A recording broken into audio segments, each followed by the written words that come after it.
RBI has banned cooperative banks to exchange notes of 500, 1,000 after receiving regular complaints in Bijnor. Cooperative banks will now not be able to exchange 500 and 1,000 notes from now on. The Reserve Bank of India's move comes after the bank received a series of complaints from customers that cooperative banks are resorting to large-scale irregularities and exchanging old notes of people close to the bank officials. So that's the news that we have just received from Bijnor about how various problems are being faced by the people who have gone to exchange their old currency notes.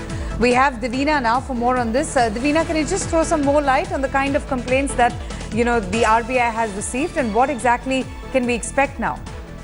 So what happens now, Avantika, is that now that the corporate banks have been asked, following irregularities that have been reported in Bijnor, is that they can't exchange old notes.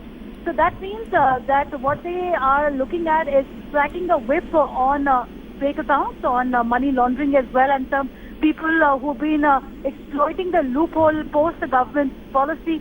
Barring the cooperative banks from exchanging notes means that these are smaller banks where it's also difficult to maintain a constant scrutinizing vigil, and old notes that cannot be exchanged at cooperative banks will only mean that after the step that they've taken to ink those individuals who come in to exchange notes, this is another tough step that's been taken from the meeting last night to ensure that there is no exploitation of the system.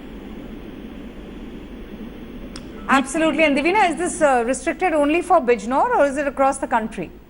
Well, what we understand from the statement at the moment is that cooperation banks will not be allowed to exchange old notes. So this could be going across the country, but specifically when you talk about the case of Bijnor, this announcement comes to light with more emphasis given on the kind of money laundering racket that's been recovered, and and also one we need to focus, Avantika, All right, that most of the times in small banks is when we